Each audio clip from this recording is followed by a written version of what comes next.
Ang babaeng na nagyelo noong araw na nakipaghiwalay sa akin, sa hating gabi kumakatok sa pinto ko na may pulang mata. Mahal kong asawa, huwag na tayong maghiwalay, okay?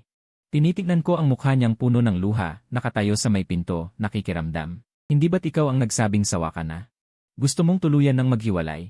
Noong nakipaghiwalay si Shen Yuchu, nakaupo ako sa tabi at inaayos ang kanyang mamahaling damit na nagkakahalaga ng 5 hanggang 6 na digit. Ito ay naglalabas ng mahinang tunog. Hindi siya makapagtrabaho ng maayos. Nakatayo siya sa harap ng bintanang salamin. Ang kanyang figura ay nakatago sa liwanag sa likuran. Ang presyo ng kanyang pantalon at palda ay katumbas ng aking sahod sa kalahating taon. Lin Subay, ang tono niya ay kasing lamig ng dati, walang emosyon at inosente. Tapusin na natin to. Sumama ang loob ko. Hawak ko pa rin ang screwdriver, bahagyang inayos ko ang sarili ko. Pagkatapos ay tumango lang ako, tanging isang salita lang ang binigkas ko. CJ. Walang dagdag na salita. Malinaw siyang natigilan, lumingon siya at tumingin sa akin. Ang kanyang tingin ay kasing bago na parang hindi pa kami nagkakilala. Hindi mo narinig ng malinaw. Sabi ko, maghiwalay. Isinara ko ang screwdriver sa toolbox at isinara ang takip. Narinig ko ng malinaw. Sumama lang ang loob ko. Naiintindihan ko. Nagkibot-kibot ang kanyang labi, parang may salitang nakabara sa kanyang lalamunan, ngunit sa huli ay hindi niya ito masabi. Itinuro niya ang mesa. Kunin mo itong card bilang kabayaran sa'yo. Ang itim na card sa mesa ay mukhang may bigat. Ang pera sa loob ay sapat na para mabuhay ako ng maluwag sa loob ng ilang taon, ngunit umiling ako. Hindi na kailangan. Lilipat na ako pabalik sa tirahan ko ngayong gabi. Hindi marami ang gamit ko.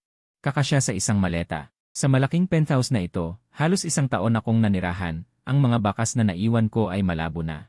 Isang toothpaste sa banyo, isang maliit na kaserola para sa instant noodles sa kusina, at isang game console sa sulok ng sala. Bukod dito, ang lahat ng natitira ay mga gamit ni Shen Yuchu. Nakaupo siya sa sofa at pinapanood akong mag-impeke. Patuloy niyang kinakalikot ang kanyang mga daliri, may bahid ng pagtutol sa kanyang mukha. Isinara ko ang maleta. Naglakad ako papunta sa pinto, nag-atubili saglit, ngunit lumingon pa rin ako at tumingin sa kanya. Naayos na ang upuan. Huwag mong biglain ang pag-ugoy nito sa susunod, kung hindi ay mag-iingay ulit. Tumayo siya bigla. Lin Subay, wala ka na bang ibang sasabihin sa akin? Kalmado akong tumingin sa kanya. Naway makahanap ka ng mabuting lalaki sa hinaharap. Lalo siyang pumangit. Binuksan ko ang pinto at lumabas. Hindi ako lumingon pabalik. Dahan-dahang bumaba ang elevator. Itinaas ko ang aking kamay at hinawakan ang aking dibdib. Tahimik sa aking puso. Sa totoo lang, inaasahan ko na ito. Sina Shen Yuchu at ako ay nabubuhay sa dalawang magkaibang mundo. Siya ay isang mayaman at kilalang CA, habang ako ay isang ordinaryong AK staff ng kumpanya. Nagsama kami ng hindi sinasadya, ngunit ito ay dahil lamang sa kanyang pagkabagot at sinamahan ko na lamang siya. Ngayon ay nawala na ang pagkabago at nagkaroon na ng pagkasawa, normal lang iyon. Pagbalik ko sa masikip kong paupahan, ang unang ginawa ko ay buksan ang aking computer at ay download muli ang laro na matagal nang nakatengga sa Steam. Umorder ulit ako ng 2 beses na anghang na barbecue. Tahimik ang cellphone ko, walang isang mensahe na pinadala. Hindi rin ako tinawagan. Kinabukasan, nakatulog ako hanggang tanghali. Hindi ko sinunod ang formal na proseso ng paghingi ng permiso. Diretso akong nagpadala ng WeChat sa manager, nagpanggap na hindi maganda ang pakiramdam ko at humihingi ng 1 araw na leave. Mabilis na nag-reply ang manager. Nagpakita siya ng kakaibang pag-aalala. Ayos ka lang ba, Xiaolin? Magpahinga ka ng mabuti. Pinakamahalaga ang kalusugan. Huwag mo munang isipin ang trabaho. Ang ganitong kakaibang pag-ugali ay tila ibig sabihin, may narinig na siya ng ilang usap-usapan. Nakahiga ako sa kama, nagbabrowse sa cellphone, habang nagre-refresh ng aking newsfeed. Nakita ko ang update ng assistant ni Shen Yuchu. Ang nilalaman ay kasama ang boss sa pag-inspeksyon ng bagong proyekto. Nakasulat na napakalakas ng kanyang presensya.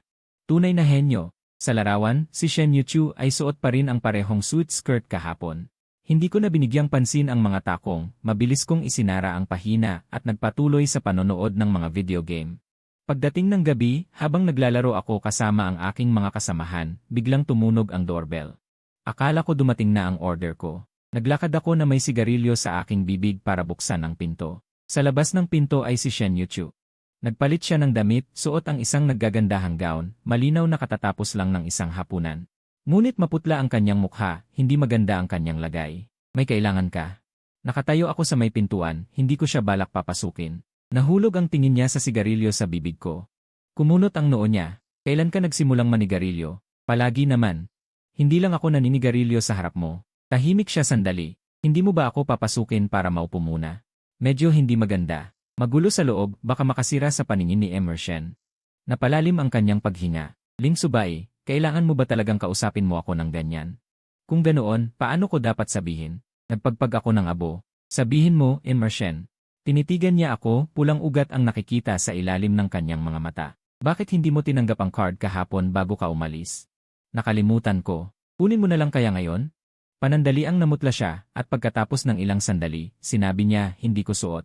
Kung gayon, kalimutan na lang natin. Hindi naman ako nagkukulang sa ganitong bagay. Hindi siya umalis o nagsalita. Nakatayo lang siya sa may pinto at nagkatinginan kami. Napatay ang ilaw sa hallway. Bahagya siyang napayuko. Napabuntong hininga ako at pinatay ang sigarilyo sa ashtray sa may pinto, saka ako sumandal para bigyan siya ng daan. Halika na. Hindi maganda kung nakatayo ka lang dyan sa pinto. Agad siyang pumasok. Bahagyang nagmadali ang kanyang mga hakbang. Ang maliit niyang inuupahang apartment na wala pang 60 metro kwadrado ay malayo sa kanyang maluwag na penthouse. Tumayo siya sa gitna ng sala, mukhang hindi alam ang gagawin. Nasa sofa ang likod ni Medi. Nakalatag sa mesa ang instant noodles at balat ng isda. Patuloy na nagpi-play sa ang game footage. Maupo ka. Umupo ka na lang sa kahit saan.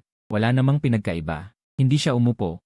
Pinapanood mo lang ako. Kahiwalay lang natin kahapon, tapos ngayon hindi ka makatulog kundi maglalaro ng games. Ano pa ang gagawin ko? Umiyak ng malakas o minom para malimutan ang sarili. Nakakabagot na. Siya ay purong. Hindi ka mukhang malungkot. Mabuti na lang. Inasahan ko na ang ganitong araw kaya maluwag na ang aking puso. Inaasahan mo na, ulit niya sa mababang boses. Kailan nga ba nagsimula? Simula noong unang araw na magkasama tayo. Diretso kong sinabi. Ang mukha niya ay naging maputla at halatang nakakabigla, tinalo pa nito ang kanyang pulbos. Ang hangin ay tila biglang namuo. Pagkatapos ng ilang sandali, hinila niya ang isang upuan at umupo. Nakaupo siyang tuwid na parang nasa formal na pagpupulong. Hindi na siya gutom. Napatingin ako. May convenience store sa ibaba. Malamang hindi pa tapos ang oden. Gusto ko yung niluto mong noodles, gaya ng dati. May kasamang itlog. Tumingin siya sa akin. Tinamot ko ang aking ulo. Ginoong Shen. Tapos na tayo. Ikaw ang unang nagsabi na maghiwalay tayo. Hindi mo man lang ipagluto ng noodles kahit isang beses. Tanong niya pabalik. Mismo na ako ng ganoon? Natuwa ako sa biro niya. Sige, hintayin mo. Pumasok ako sa kusina, kinuha ang tuyong noodles, itlog at ilang piraso ng gulay. Mabilis akong naging abala. Hindi siya sumunod sa kusina pero nararamdaman ko na nakatingin siya sa akin. Mabilis na naluto ang isang mangkok ng sabaw na noodles. May nilagay akong poached egg sa ibabaw. Pinaganda ko ng gulay. Inilagay ko ang mangkok sa harap niya. Kainin mo na. Pagkatapos mong kumain, umuwi ka na agad. Kinuha niya ang chopsticks at kumain ng napakabagal. Bawat subo ay maingat na kinakain. Pagkatapos kumain, ibinaba niya ang chopsticks at mahinang nagsalita. Masyadong maalat. Naintindihan ko. Susunod, iayos ko ang lasa. Siyempre, hindi na magkakaroon ng susunod. Muling nagmukhang nakakabigla ang kanyang mukha. Pinipilit mo akong umalis, hindi ba? Kung hindi, ako na ang magliligpit ng mga plato. Hayaan kang magpalipas ng gabi dito. Isa lang ang kama ko dito at hindi ka siya ang isang bigatin na tulad mo. Kinuha niya ang bag sa sofa at tumayo. Aalis na ako. Hindi na kita ihahatid. Lumapit siya sa pinto, hinawakan ng hawakan at biglang lumingon. Nagsisimula na namang tumunog ang alarm. Tumawag sa customer service. Kalmado kong sinabi. Nasa drawer ng coffee table ang warranty card. Huwag mo na akong tatawagan. Nag-resign na ako. Ang kanilang pag-uusap. Kailan pa? Kanina lang hapon. Naisumit ko na ang electronic resignation application. Naaprubahan na. Ngayon hindi na ako empleyado mo at hindi ka na ang boss ko.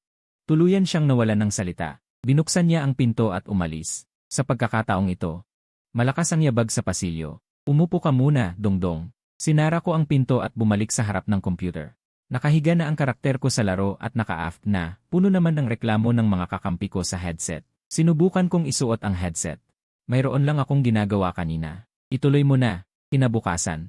Iniisip ko pa kung maghahanap ba ako agad ng bagong trabaho o magpapahinga muna. Naalala ko muli si Wenling. Hindi si Wenling ang nasa labas, kundi ang assistant niya, si Xiao Wang. May ngiting hindi maintindihan sa kanyang mukha. May dala siyang ilang bag na pangregalo mula sa mga mamahaling tindahan. Lin, pinapadala ni Boss Shen ang mga ito para sa'yo.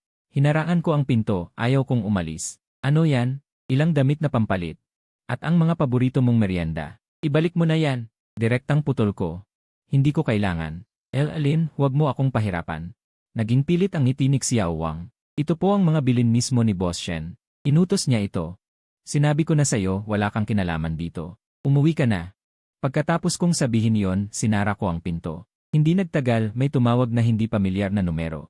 Sinagot ko ang tawag, hello. Ilang segundo ng katahimikan sa linya.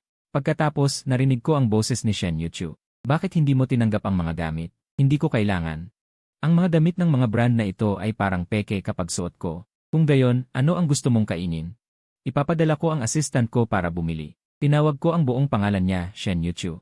Ano ba talaga ang gusto mong mangyari? Natahimik ulit sa kabilang linya, tanging malinaw na paghinga lang ang naririnig. Pagkalipas ng mahabang panahon, mahina ang kanyang boses. Masakit ang tiyan ko.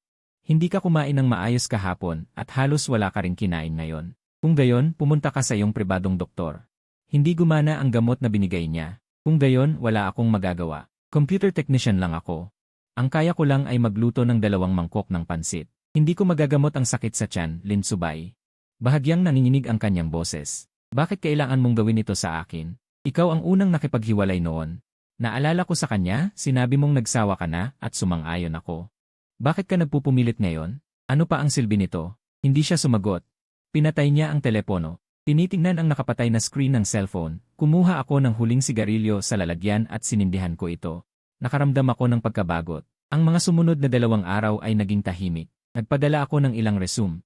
Nag-interview ako sa 2 kumpanya at parehong hindi gaanong kaaya-aya. Sa araw na ito, tumawag din ang kaklase ko sa kolehiyo, si Suksing. Lin, lumabas tayo uminom. Nag-promote ako. Magkita tayo ngayong gabi sa food stall. Sa hapagkainan, tinapik ni Suksing ang balikat ko. Talaga bang tinanggal mo ang mataas na sahod na trabaho na yon? Malaking kumpanya pa naman yon, sayang naman. Nag-toast kami. Walang kwenta dito kaya umalis na siya. So, tuluyan mo na siyang kinalimutan. Siya ang unang nakipaghiwalay, di ba? Hay nako, binatukan ka pa ni Suksing. Walang na pala, ano? Nakaligtas ako sa gulo. Huwag ka nang magkunwari. Hindi ka naman talaga nasaktan. Yung ganong klaseng tao, di mo basta makakalimutan. Uminom ako ng beer. Hindi siya sumagot. Hindi mahalaga kung makakalimutan mo siya, ang importante ay umalis na siya. Nawala ako sa sarili ko sa pagpupumilit. Mukhang napansin niya. Biglang tinulak ako ni Suksing. Tingnan mo doon. Sumunod ako sa direksyon niya. Sa dilim ng mga ilaw ng kainan, nababalot sa usok, nakatayo si Shen Yuchu sa tabi ng isang itim na kotse. Nakatingin siya sa akin. Nagbihis siya ng ibang damit, hindi na ang pang-opisina. Nakasuot siya ng damit. Mayroon siyang coat. Hindi tugma sa maingay na kapaligiran dito. Bakit siya napunta rito? Namangha si Suksing. Inilapag ko ang baso ko. Kayo na muna dyan. Pupuntahan ko siya. Lumapit ako sa kanya. Ang bahagyang pabango niya ay sumasabay sa hangin. Nahahalo sa usok ng mga ihaw-ihaw. Kakaiba. Minamanmanan mo ba ako? Hindi siya sumagot, nakatingin lang siya sa akin. Tinawagan kita. Hindi mo sinagot. Nasa silent mode ang phone ko. May kailangan ka. Hindi pa ako kumakain. Tapos, gusto kong kainin ito. Itinuro niya ang mga barbecue sa mesa. Tinitigan ko siya. Hindi bagay sa'yo dito. Kung kaya ko, bakit hindi mo kaya? Matibay ako. Hindi madaling magkasakit. Ikaw, maselan ka. Paano kung sumama ang tiyan mo? Hindi ko kaya ang responsibilidad. Lumapit siya, halos dumikit sa akin. Hindi mo kailangang maging responsable. Ang ilaw ng poste ay tumatama sa mga mata niya, nakakasilaw. Sabihin mo na lang, gusto mo bang ligawan kita sa pamamagitan ng pagbili ng barbecue? Sa huli pumayag ako. Hinila ko ang isang plastik na upuan at paulit-ulit ko itong pinunasan ng tissue. Umupo siya ng maingat. Ang laylayan ng coat niya ay nakasayad sa lupa. Tahimik na umalis si Suksing. Inabot ko sa kanya ang menu. Kung gusto mo, kahit marami. Sayang naman kung hindi makakain. Nakatingin siya sa madulas na plastik na lamesa, hindi alam ang gagawin. Hindi pa siya napunta sa ganito. Hindi pa. Kinuha ko ang menu at nag-order ako ng ilang karaniwang barbecue. Pinakiusapan ko na huwag masyadong maanghang. Habang naghihintay, tahimik kaming dalawa. Tumingin siya sa mga nagkakatuwa ang estudyante sa kabilang mesa, may bahid ng pagtataka sa kanyang mga mata. Dati ka na bang? Madalas akong pumunta dito. Bigla siyang nagsalita. Lanan. Kapag ubos na ang pera, dito ang pinakamura. At sigurado pa. Tumahimik siya saglit. Masaya ka ba kapag kasama mo ako? Tiningnan ko siya. Bakit bigla mo naman yan tinanong? Gusto ko lang malaman. Nang dumating ang mga inihaw, inabot ko sa kanya ang isang inihaw na tinapay. Okay lang naman. Bawat isa ay may sariling paraan ng pamumuhay. Kumagat siya ng bahagya at agad na napangiwi. Nalalaki ang mga mata niya, humihinga ng malalim at namumula ang mga mata. Tubig. Sumisikip ang lalamunan niya. Uminom ako ng malamig na beer. Malaki ang kagatin nila para lang lumamig. Bahagyang namumula ang mukha, malambot ang mga mata. Bakit ang anghang nito? Nakalimutan kong sabihin sa'yo na huwag kumain ng masyadong maanghang. Hindi ka naman talaga sanay sa anghang. Tiningnan niya ako. Mahinang sabi niya, nalala mo pa kung hindi ako sanay sa anghang, pero ayaw mo namang makipagbalikan. Nanigas ang kamay ko na humahawak sa inihaw. Magkaiba yon. Ang pag-alala sa mga gusto ay karaniwang gawi na napamalas na. Ang pakikipagbalikan ay iba. Inilapag niya ang bote ng alak, seryoso ang mukha. Nagbuhos ng alak. Pinagsisihan ko. Hindi ko kailanman hinaplos ang buhok niya. Ang paghihiwalay noon ay galing lang sa galit. Hindi ko akalain na totoo. Mas lalo pang hindi ko inasahan na agad kang papayag. Pinunasan ko ang aking kamay at kalmadong nagsalita. Hindi ka kailanman nagsasabi ng mga salita ng basta-basta. Ito talaga. Nag-init ang kanyang damdamin. Nagkaproblema ang proyekto noon, naiinis ako. Lumingon ako at nakita kang inaayos ang upuan. Hindi mo man lang ako napansin, kaya bigla akong nagsabi ng hiwalay na tayo. Nagulat ako, tapos tumawa. Ito ang pinakamalaking problema natin. Anong problema? Kapag naiinis ka, pwede kang maghiwalay. Dahil sigurado ka, kahit hindi ako pumayag. Naglalaro ako ng emosyon, pwede bang kahit ano? Hindi. Ikaw ay isang Diyos mula sa itaas, ako ay ordinaryong empleyado. Hindi tayo pantay mula pa sa simula. Nagbukas siya ng bibig, ngunit wala siyang nasabi. Unti-unting nawala ang liwanag sa kanyang mga mata. Kaya, hindi mo naman talaga ako minahal, gusto mo lang ako dahil sa posisyon ko. Hindi. Umiling ako, gusto talaga kita. Pero tanungin kita, mahal mo ba ako bilang tao, o sanay ka lang na may naglilingkod sa'yo? Tears instantly. Tumayo ako at nagbayad. Bumalik ako, nakaupo pa rin siya sa dati niyang pwesto. Nakatingin sa mga inihaw na hindi pa nauubos sa lamesa, nagmumuni-muni. Tara na, ihahatid na kita sa sasakyan. Dahan-dahan siyang bumangon at sumunod sa akin, patungo sa sasakyan. Lumapit ang driver at binuksan ang pinto. Bago sumakay, bigla siyang lumingon. Paano kung subukan kong magbago? Uminit ang simoy ng hangin, nagpagalaw sa kanyang mahabang buhok. Ang mga mumong ilaw ng poste ay tumama sa kanyang mga mata. Huwag kang magbago. Sabi ko, kung magbabago ka, hindi ka na magiging ikaw. Agad na namula ang kanyang mga mata. Lin Subay, napakababastos mo talaga. Mahina akong ngumiti. Pareho lang tayo. Umusad ang sasakyan. Tumayo ako sa tabi ng kalsada at sinindihan ang sigarilyo. Mula sa kung saan, lumabas si Suksinye. Tapos na ang usapan. Namumula na ang mga mata mo. Siguro inapi mo siya. Nakakatuwa ba ako sa tingin mo? Mukha akong ganoon. Mukhang nag-aalala si Suksinye. Tinulak ko siya ng bahagya ng paa. Seryoso ka ba? Lumapit siya sa akin. Pumunta na siya sa iyo, nagpakababa pa siya. Ang mga kondisyon ay nariyan na. Hindi ka ba naapektuhan kahit kaunti? Naapektuhan ako noon. Ngayon lang, hindi na ako makapagsabi. Bakit? Natatakot akong mabuhay ng masyadong pagod. Tumawa ng malakas si Suksinye, iniisip na nagbibiro lang ako. Hindi na ako nagpaliwanag pa. Hindi ito pagpapakitang tao, ito ang sinasabi ng puso ko. Sa mga panahong kasama ko si Shen Yuchu, palagi akong maingat, hinuhulaan ang iniisip niya. Inaakma ko ang mga gusto niya. Natural akong malaya at mahilig sa musika, gusto ko lang ng mapayapang buhay. Ang pilit na pagpapanggap bilang ibang tao ay tunay na pahirapan. Ngayon, bumalik sa dating buhay. Sa halip, mas maluwag at komportable. Ang mga sumunod na araw ay payapa. Nagtrabaho ako sa isang maliit na kumpanya. Mababa ang sweldo, ngunit madali ang trabaho, mula alas 9 hanggang alas 6. Pagkatapos ng trabaho, maglalaro ng mga laro, at sa weekend, matutulog hanggang sa magising. Paminsan-minsan, naaalala ko si Shen Yuchu. Lumilipas lang, wala nang ibang emosyon. Hanggang sa gabing ito. Pagkatapos kong maligo at lumabas ng banyo, may narinig akong mabilis at sunod-sunod na tunog ng doorbell. Para bang may nagpipindot ng mabuti. Kumunot ang noo ko bago ako lumapit at magbukas ng pinto. Sa labas ay si Shen Yuchu, bumubulwak ang lakas ng alak. Halatang lasing na siya. Ang kanyang mga hakbang ay hindi matatag, nakasandal ang buong katawan sa pinto. Ang mga mata niya ay namumula na parang kuneho. Lin Subay, ang sabi niya, ang tinig ay puno ng pag-iyak. Masakit ang tiyan ko. Naamoy ko ang amoy ng alak na bumubulwak mula sa kanya. Uminom ka ba? Mabaho ka. Hinawakan niya ang aking braso ng mahigpit. Uminom ako ng marami. Napabuntong hininga ako ng walang magawa. Inalalayan ko siyang pumasok sa loob. Ang kanyang katawan ay malambot. Halos nakasandal na ang kalahati ng kanyang katawan sa akin. Ang kanyang buhok ay sumasagi sa aking leg, nagdudulot ng pangangati. Inalalayan ko siya sa sofa at kumuha ng isang basong maligamam na tubig. Nanginginig ang kanyang mga kamay. Halos kalahati ng tubig ay natapon sa labas. Mag-ingat ka. Kinuha ko ang baso. Walang tumulong sa akin humarap sa inuman. Hinahanap ko ang bagong assistant mo. Wala siyang bagong assistant. Umiling siya. 3 ang tinanggal ko lahat bago nito. Napairap ako sandali. Wala sila kumpara sa'yo. Iniabot niya ang kamay, may bulaklak sa ilong. Mukha siyang desperado. Sa itsura niyang iyan, wala ring silbi ang makipag-usap. Magpahinga ka muna. Kukuhanan kita ng honey water. Noong aalis na sana ako, bigla niyang hinawakan ang pulso ko. Ayaw bumitaw. Malamig ang kamay niya, nanginginig pa rin. Huwag kang umalis. Tumingala siya sa akin, basang-basa ang mga mata niya. Ling Subay, nagkamali ako. Saan ka nagkamali? Napasunong tanong ko. Habang umiiyak, hindi ko dapat sinabing maghihiwalay tayo.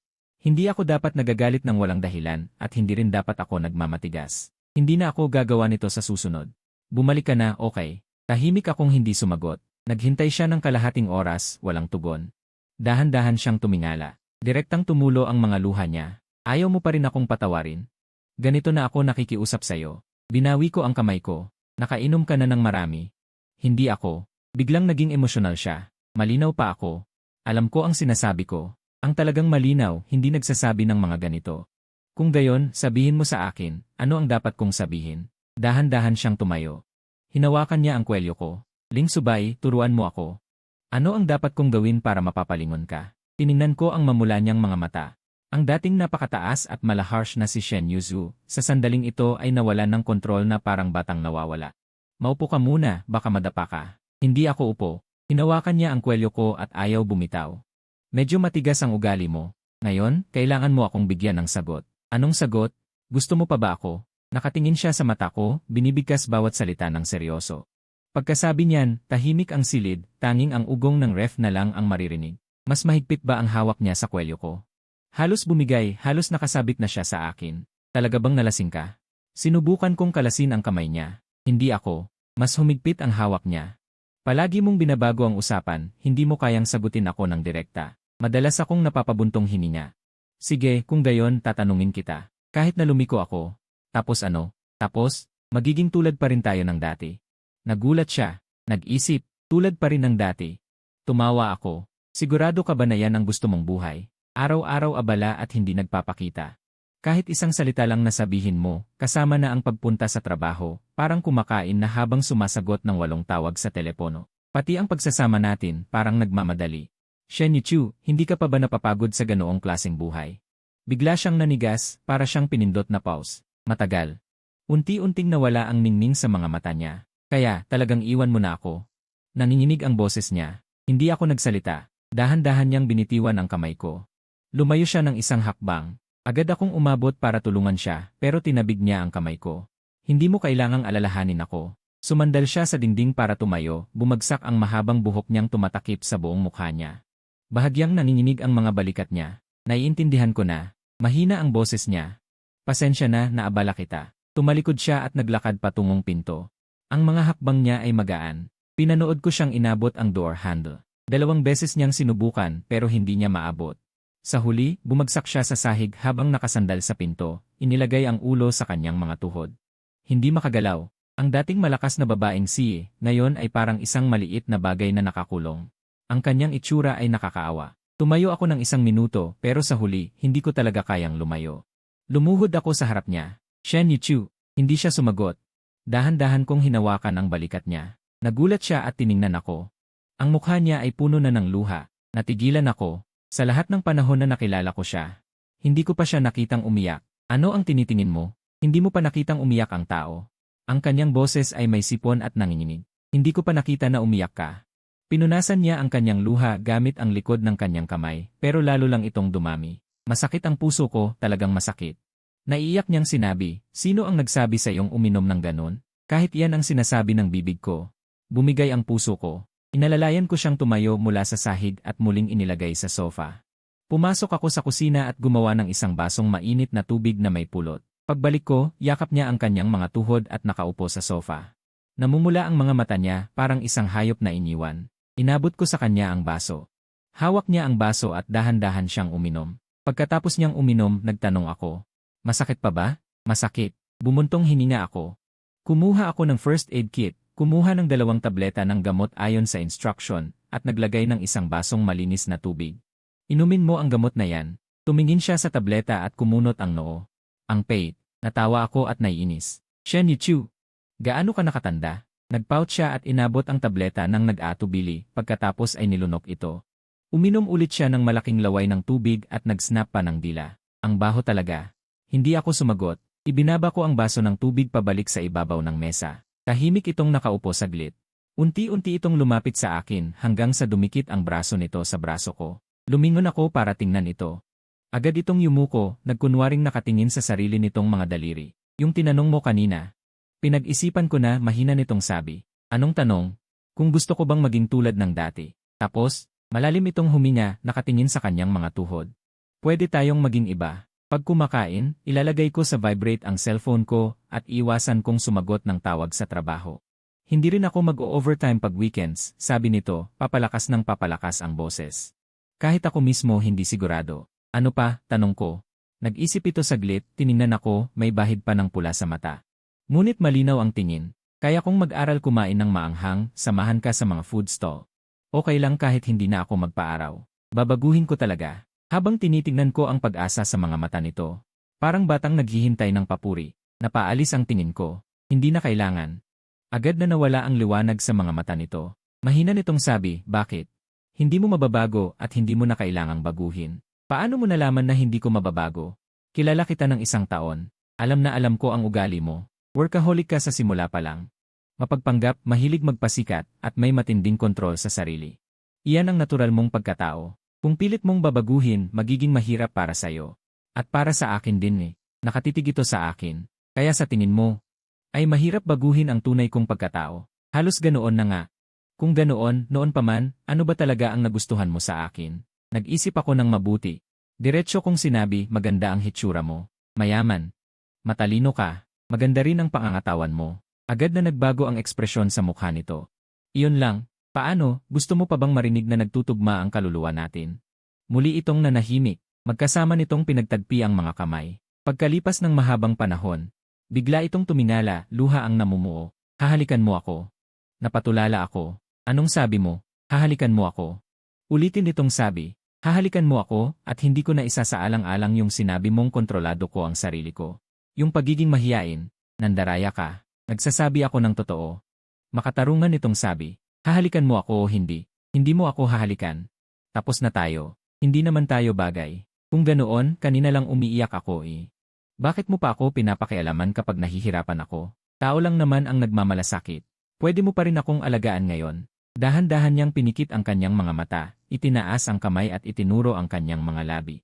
Halikin mo dito. Tinitignan ko ang bahagyang nanginginig niyang pilik mata at ang kanyang mapula at mahigpit na mga labi.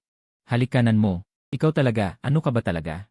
Hindi na malulunasan. Nakapikit pa rin siya. Bibigyan kita ng 3 segundo. Kung hindi mo ako hahalikan, alis na ako. Hindi ako gumalaw. 2. Nananatili pa rin akong nakatayo sa pwesto ko. Binuksan niya ang kanyang mga mata. Ang kanyang mga mata ay puno ng pagkadismaya. Mas higit pa ang kanyang pagtanggi na sumuko. 3. Tumayo siya. Dahan-dahan siyang naglakad patungo sa pinto. Ang kanyang mga hakbang ay hindi karaniwan na matatag. Itinaas niya ang kanyang kamay at binuksan ang pinto. Lumingon siya muli at tumingin sa akin. Linsubay, pagsisisihan mo ito. Siguro, tinitigan niya ako ng malalim pagkatapos ay tumalikod at lumabas ng kwarto. Ang pinto ay mahinang sumara. Nakaupo ako sa sofa nang hindi gumagalaw. Ang amoy ng kanyang pabango ay nananatili pa rin sa hangin. Naghalo ito ng bahagyang amoy ng gamot. Kinabukasan ng umaga, tumunog ang cellphone ni Suksinye at nagising ako. Hinawakan ko ang cellphone. Ang caller ID ay Suksinye. Laolin. May malaking nangyari. Pinagsasabayan ko ang aking masakit na ulo at umupo. Ano ang nangyari? Tingnan mo ang lumang group chat ng kumpanya. Nagpadala ako sa iyo ng screenshot. Makalipas ang ilang segundo. Ilang mga screenshot ang dumating. Ang mensahe na nakapin sa grupo ay ipinadala ni Shen Yuchu. O, lahat ng miyembro. Mula ngayon, magbabakasyon ako ng 1 buwan. Ang mga usapin ng kumpanya ay pansamantalang hahawakan ni Vice President Lee. Para sa mga kagyat na bagay, mangyaring magpadala ng email. Huwag istorbohin maliban kung kinakailangan. Sa ibaba ay puno ng mga tugon. Naiintindihan, kasama ang maraming nagtatanong na ekspresyon. Nakita ko na. Ang boses ni Suksinye ay nanginginig sa pamamagitan ng telepono, nakakagulat. Ang si Shen ay nagbabakasyon ng mahaba. 1 buong buwan. Matagal na siyang nagpapatakbo ng kumpanya, hindi pa siya nagbabakasyon ng ganito katagal. Nakita ko na. Bakit ka ganyan kalmado? Siya ay parang gas. Hindi kaya may kinalaman ito sa'yo? Masasabi kong, pumunta siya sa akin kagabi. Maikli kong ikinuwento ang nangyari kagabi, nilaktawan ang mga bahagi kung saan siya umiyak at humihingi ng halik. Matagal bago naintindihan ni Suksinye. Hindi niya napigilang sumigaw, kaya pala nagbago siya para sa'yo. Mahirap sabihin. Baka isang biglaang desisyon lang. Paano kung seryoso siya? Lalo pang kinahabagan ni Suksinye. Ang isang tanyag na babaeng si ay nagbabakasyon para sa'yo. Gaano ka romantiko? Hindi ko masasabing romantiko. Ang posisyon niya ay biglang umalis ng isang buwan. Ang kumpanya ay tiyak na magiging magulo. Ano ang plano mong gawin? Kapag bumalik na siya, magpapatuloy lang tayo gaya ng dati. Hindi naghihintay. Laolin, ang tigas naman ng puso mo. Nakahinga ng maluwag si Suksinye. Siguro, oras lang ang makakapagsabi. Pagkababa ko ng telepono, bumangon na ako para maghilamos. Tinitingnan ang malalaking ayebag sa salamin, naalala ko ang hitsura niya kagabi habang naghihintay ng halik. Yung biro niyang salita ay muling sumaisip sa isip ko. Bukod sa pagiging katawa-tawa, mayroon pa ring kaunting cute ang damdamin. Iwinasiwas ko ang ulo ko. Pinindot ko ang magulong iniisip at lumabas para magtrabaho. Hindi kalayuan ang bagong kumpanya sa bahay. 3 sakay lang ng subway ang kailangan. Ang pang-araw-araw na trabaho ay pag-maintain lang ng network at office software. Kasabay nito, madali rin ang pakikisama. Ang mga araw ay lumipas ng tahimik. Habang nag-scroll sa social media si Wuxiu, isang post ang lumabas. Ito ay mula kay Shen Yuchu. Ang larawan ay isang malinaw na bughaw na langit na walang ulap. Ang caption ay 2 salita lang. Ang unang araw ay naka-check-in sa isang baybaying lungsod, kung saan siya dati madalas magbakasyon. Puno ng pagbati ang comment section. Dumaan ako sa pahina, hindi ako tumigil. Lumipas ang mga araw. Unti-unti akong nasanay sa ritmo ng alas 9 hanggang alas 6. Naglalaro ako pagkatapos ng trabaho, at natutulog hanggang tanghali tuwing weekend. Simple at malaya ang pamumuhay. Paminsan-minsan, nakikita ko ang kanyang bilog ng mga kaibigan. Minsan, mga tanawin ng bundok at dagat. Minsan naman, close-up ng mga libro. Palaging maikli ang caption. Tahimik siya, tulad din niya. Seryoso pa rin. Hindi ko kailanman nilike o nag-iwan ng kahit anong komento. Si Suksinye, sa kabilang banda, ay napaka-interesado. Panakanakang nagpapadala siya ng mga mensahe. Sinabi niya na umakyat siya ng bundok ngayong araw, at ngayon naman ay naglalakad sa tabi ng dagat. Nanonood pa ng pilosopiya. Talagang kakaiba. Tinanong ko siya. Kung ganyan ka interesado, bakit hindi mo na lang siya suyuin? Agad siyang umayaw. Nakalimutan na. Hindi ko kaya ang ganitong klaseng babae. Mas bagay pa kayo. Hindi na ako sumagot. Hindi mahalaga ngayon kung bagay o hindi. Lumipas ang kalahating taon sa isang iglap. Isang Sabado ng umaga, biglang may kumatok sa pinto. Inisip kong courier ito. Nagbukas ako ng pinto, suot ang aking pajamas. Nakatayo sa labas si Shen Liuziu. Medyo payat siya pero maganda ang kanyang kutis. Nakasuot siya ng simpleng shirt at maong. Ang mahaba niyang buhok ay nakapusod ng mahigpit. Walang makeup. May dala siyang mga plastic bag sa 2 kamay. Naglalaman ito ng sariwang gulay at karne. Umaga, sabi niya habang nakangiti. Bumili ako ng pagkain, kaya napadalaw ako para magluto ng agahan. Natulala ako sa pintuan. Hindi ako makatugon. Natural siyang pumasok sa loob ng bahay, dire-diretso papunta sa kusina na parang pamilyar na. Maghilamos ka muna, malapit na yan, sabi niya. Naiwan akong nakatayo. Pinanood ko ang kanyang likuran habang abala sa kusina, tila nananaginip. Nang matapos akong maghilamos at lumabas sa sala. Nakalatag na ang agahan sa mesa. Fried eggs, sagot niya. Naalala kong sinabi mo. Dapat sana ay masarap ang almusal sa weekend. Ginawa mo itong lahat, tama. May bahid ng kasiyahan sa kanyang mga mata. Nag-aral ako ng kalahating buwan, at ngayon hindi ko na nasusunog ang itlog. Kumuha ako ng tinidor at tinikman.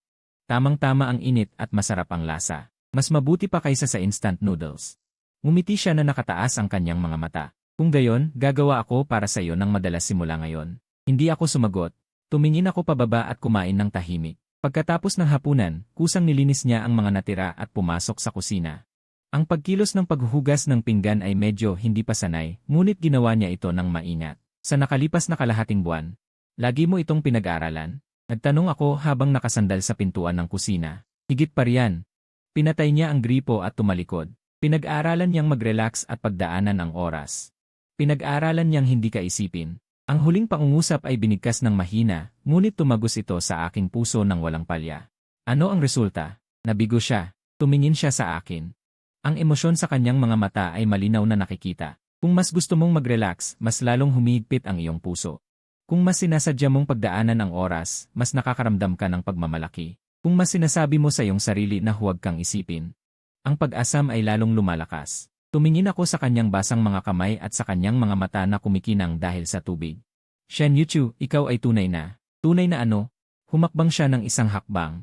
Walang pag-asa. Sumagot siya ng mahinahon, ang kanyang tingin ay mahigpit na nakatitig sa akin. Gusto mo bang subukan na?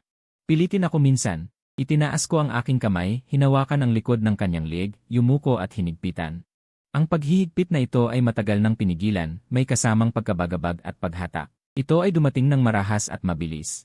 Nagulat muna siya, pagkatapos ay malakas na sumagot, ang kanyang sigasig ay hindi natalo.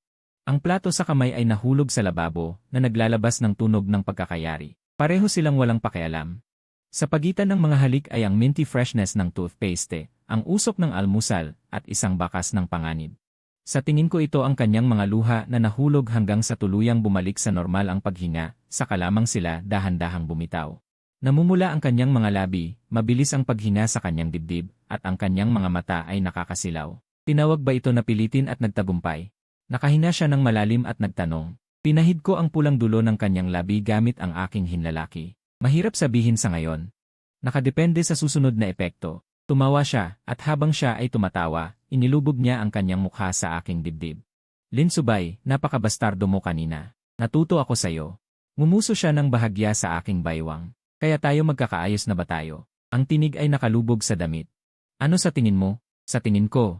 Kung gayon, susundin ko ang iyong sinabi. Nag-angat siya ng ulo, ang kanyang mga mata ay puno ng pagtawa. Simula ngayon, ikaw ang aking hawak. Sige, pagkatapos ikaw ay sa akin para matulog. Namula ang dulo ng kanyang tainga. Bastos ka. Sino ang nauna ang nagpanggap na wala ng hiya at pinilit pa akong halikan bago niya ibigay ang... Pinisil ko ang aking mga mata. Iba na yon. Paano naging iba? Hindi siya makasagot, kaya muli niyang ibinaon ang ulo sa aking balikat, tila naglalaro. Mahiyain niyang sinabi, iba na yon. Katapusan.